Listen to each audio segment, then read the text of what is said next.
তো আমি একটা বালতির মধ্যে কিছু গোবর বাড়িঘরের কিছু সবজি টবজি মানে যেগুলি জিনিস আমরা ফালাই দিই আর কি, ওইগুলি জিনিস দেওয়া মানে জৈব সার কীভাবে বানানো যায় ভার্মি কম্পোস্ট অরিজিনালিভাবে জিরের মাধ্যমে। তো আমি ওইগুলি ফাইনালি আমার সমস্ত কিছু রেডি হয়েছে, যার কারণে আমি এই জিনিসটা আপনাদের সাথে শেয়ার করতেছি। তো আপনাদের আমি কতগুলি জির দিয়েছি আমার বাড়ি ঘরে যত সমস্ত সবজি আসলো বা কিংবা আমার যা কিছু আসলো সবগুলি আমি এইগুলি এই বালতির মধ্যে দিয়ে সেটা সবটা রেডি করছি। এই যে অরিজিনাল আমি প্রথমে 30টা জির দিয়ে সেটা আমি আমার এই কাজটা শুরু করছি। তো আজকে অনেকগুলি জিনিস এটার মধ্যে রেডি হয়েছে, দেখতে পাচ্ছেন সবটি।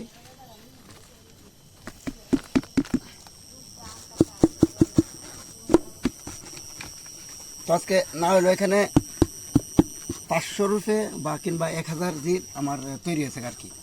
হ্যাঁ, আমি এখনই মানে খুব সহজ প্রক্রিয়ার মাধ্যমে আমি একটা ট্যাঙ্কের মধ্যে সমস্ত কম্পোস্ট সারটা বানাতে পারব।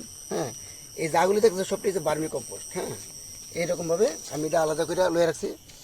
তো এই সমস্ত যে অরিজিনালি মানে পিওর বার্মি কম্পোস্ট, অনেকেই বাজারের মধ্যে বিভিন্নভাবে নর্মালি একটা বিক্রি করে হলে যে বার্মি কম্পোস্ট কীরকমভাবে আপনারা দেখতে পাচ্ছেন যে এই যে এই জিরের মাধ্যমে একদম জৈবিক প্রক্রিয়ায় যে সারটা তৈরি হয়।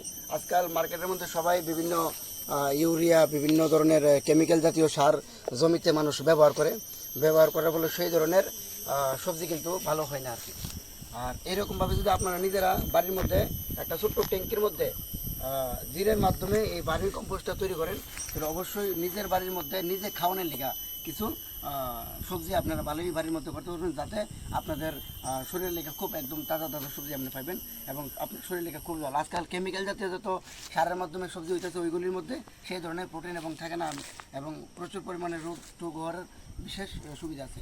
তো এই যে পাতাগুলো আছে এরকম শুকনা পাতা, এগুলি সবটি জিরের আন্ডারে যদি আপনি ছেড়ে দেন, কিছুদিনের মধ্যেই যদি বেশি পরিমাণে জির থাকে সমস্তগুলিরা খায়া সেই জির আপনারা জিরের যে মেন গোবরটা এটাকে বলা হয় বার্মি কম্পোস্ট।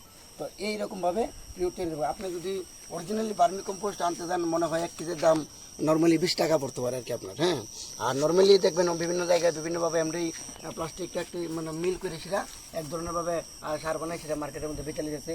তো ওইগুলি আপনারা না দীক্ষা না বুঝা না কিনে সেটা আপনারা নিজেই বার্মি কম্পোস্ট বাড়ির মধ্যে তৈরি করতে হবে। তো আমি কিছুদিন ধরে এটার একটা প্রচেষ্টা করতেছি যে আসলে এই জিনিসটা কীরকমভাবে বানানো যায় বা করা যায় কি না আগে নিজে ট্রাই করছি আর কি। তো আমি আমার এই সমস্ত জিনিসটা যদি কেউ চায় আমি তার সমস্ত প্ল্যানটা দিতে পারি যে সে কীভাবে সেই বার্মি কম্পোস্ট চাষ করবো। তো এই সমস্ত জিনিসগুলি আমি পেয়ে নিচ্ছি এখন। তো আমি একটা ট্যাঙ্কির মাধ্যমে এগুলিরে আবার পুনরায় ব্যবহার করব। দেখতে পাচ্ছেন একটু আগে ভালো করে দেখা, এই তো একদম অরিজিনালি সমস্ত জিরের মাধ্যমে কিন্তু এই যা যা দেখতেছেন এখানে এখানে অল্প পরিমাণ গোবর আসলো এবং বাড়িঘরের যে আমরা সবজির খোসা টোসা আমরা ফালাই দিই ওইগুলিরে আমি ছোটো ছোটো করে টুকরা করে কাটটা এটার মধ্যে দিয়ে রাখছি আমি। তো এই কিছুদিন দিয়ে রাখার পর আস্তে আস্তে মাঝে মধ্যে একটু জল দিয়ে রাখছি। তো আস্তে আস্তে একটা ঠান্ডা একদম জায়গার মধ্যে রাখছে যাতে জিরের কোনো ধরনের কোনো অসুবিধা না হয় এবং ক্ষতি না হয়, যাতে ব্যাকটেরিয়া সঠিকভাবে কাজ করতে পারে। যার কারণে আজকের এই সুন্দর একটা রেজাল্ট আমরা দেখতে পাচ্ছি। একদম অরিজিনালি আপনারা দেখতে পাচ্ছেন। এইগুলি যদি আমরা জমির মধ্যে ব্যবহার করি আমাদের জমির উর্বরতা কিন্তু প্রচুর পরিমাণে বেড়ে যাবে। তো আপনারা চাইলে এই ধরনের ভার্মি কম্পোস্ট বাড়ির মধ্যে করতে পারবেন এবং নিজের দ্বারা তৈরি সেই সারটারে নিজের জমির মধ্যে কিংবা নিজের বাড়িঘরে ছোটো ছোটো টবের মধ্যে আপনারা কিন্তু সেই ধরনের ছোটো ছোটো বেগুন গাছ বা নর্মাল যে ছোটো টাইপের যতগুলি গাছ আছে ঢেঁড়স বেগুন বা টমেটোর এই সমস্ত গাছের মধ্যে কিন্তু দিলে প্রচুর পরিমাণে সেটার মধ্যে সবজি কিন্তু হইব, আপনারা নিজের বাড়ির মধ্যে সেটা কইরা খেতে পারবেন।